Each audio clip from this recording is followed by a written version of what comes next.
Hello. Today we're talking to Kylie Doust, a first-time author of what is an incredible journey, an incredible read. Kylie, from here to maternity, how did this all begin? Tell us about this journey. It didn't begin as a book, it began more as a journal. I was struggling to cope with infertility and IVF treatment, and the journal was a way for me to keep a track of where we were at and what was happening.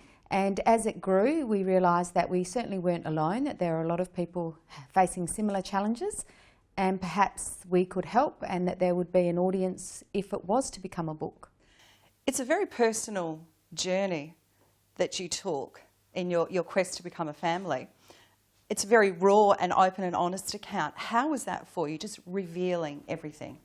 It was hard. I guess possibly if I had known it was going to be a book, it may not have been so personal, but because it began as a journal, you write down exactly how you're feeling and what you're thinking.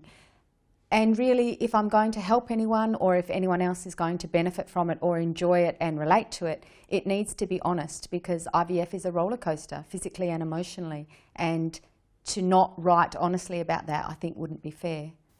So, coming out of your own sort of personal experiences, it is ultimately about helping other people on your journey.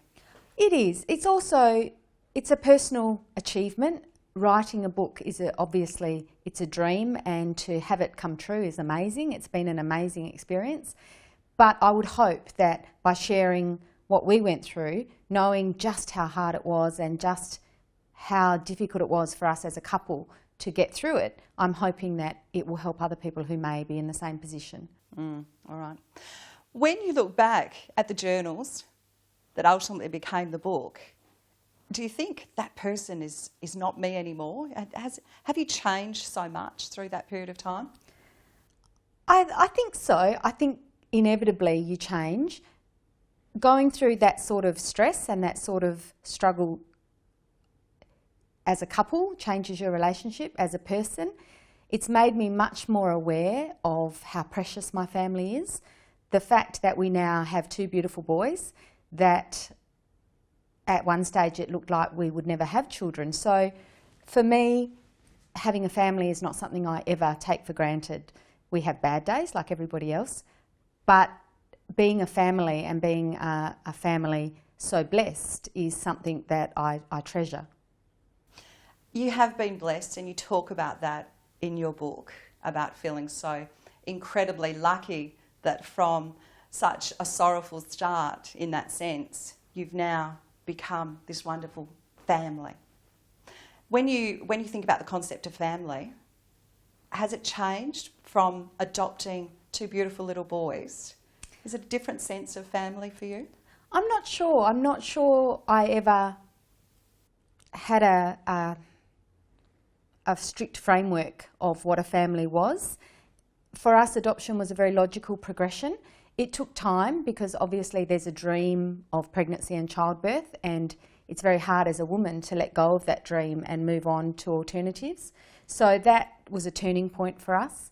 But family for me, it's hard to really put your finger on it. But for us, we are a family. We don't see ourselves as any different. We don't feel any different. For me, a family is about love and commitment and sharing and growing together, and that's what we are. What do you hope people reading your novel will get out of it? I suppose overall, I hope that other women and other couples who are experiencing what we experienced will see that there is always hope, that no matter how low you may feel, no matter how desperate things might seem, that there is a light at the end of the tunnel. Also, obviously for me, adoption is very close to my heart as a way of forming a family. It's a wonderful, complicated way of forming a family, but it's very real.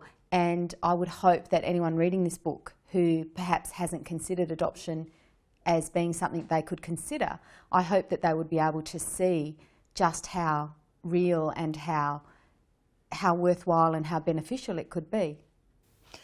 Your boys, they're beautiful boys. They are indeed. When you look at them, you must be so proud from when you first picked them up and held them in your arms.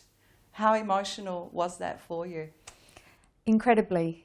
It was as we explain in the book, there was a time when we thought the adoption option was not going to be possible for us. We had a rough assessment process, and at one stage it looked like we would be unsuccessful.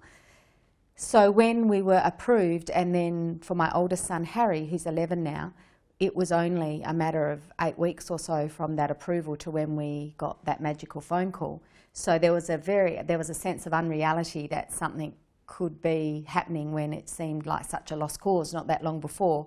So to then travel to Korea and to meet him and to hold him and to think, wow, this is my son, it's hard to put that into words. I can imagine. But you put it into lots of words. I did. You made a book. Is this a little bit like a baby? What's it going to be like when you hold, holding that book in your hand? Very similar. Scary. I'm hoping that there'll be a sense of pride and a sense of accomplishment. It's a very personal story, so there's a sense of exposing yourself, and that's a concern for me. I struggle with some of the subjects in the book in terms of how personal it is, but I was determined to be honest. So it will be nice to see this baby, hopefully, grow. And what you have done is an exceptional read. I mean, I've read the manuscript, and at the end of it I put it down, and I was blown away by the way that you have articulated such an incredible, heartfelt, raw, emotional experience, but you still had a lot of humour in it as well. Where did you find the humour? I think a lot of that was probably thanks to Glenn. My husband, his comment to the kids when he's making a joke that they don't get is, but I know funny. And he does. He's the funny half of the relationship. I'm the serious half. I think it's important, no matter how difficult life gets, I think it's important to find something.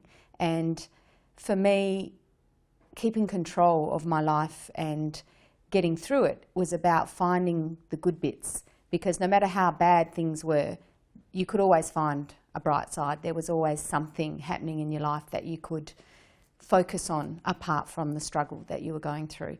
And keeping your sense of humour through something like that is the only way to survive, really. So you've already got Harry in your home. What was it like going through the process of adoption again a second time? In some ways it was easier, knowing what to expect from the assessment, knowing what to expect from the bureaucracy side of things, knowing where to avoid the problems along the way. The actual waiting was much harder, and to a certain extent that was out of everybody's control, because adoption is changing. Overseas countries are changing their policies and their programs.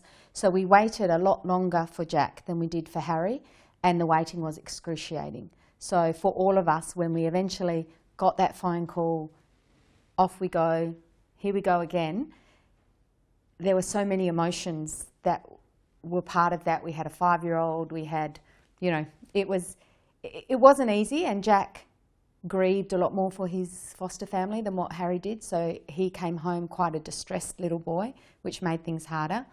But overall, we were very lucky to be able to go through the process twice.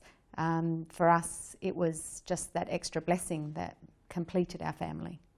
So there's been a lot of support for you in putting this book together. Who are some of the people that have helped you and supported you along the way? Well, definitely Glenn, first and foremost. His support and his encouragement has been essential to give me the confidence that I needed to go forward and to put it out there.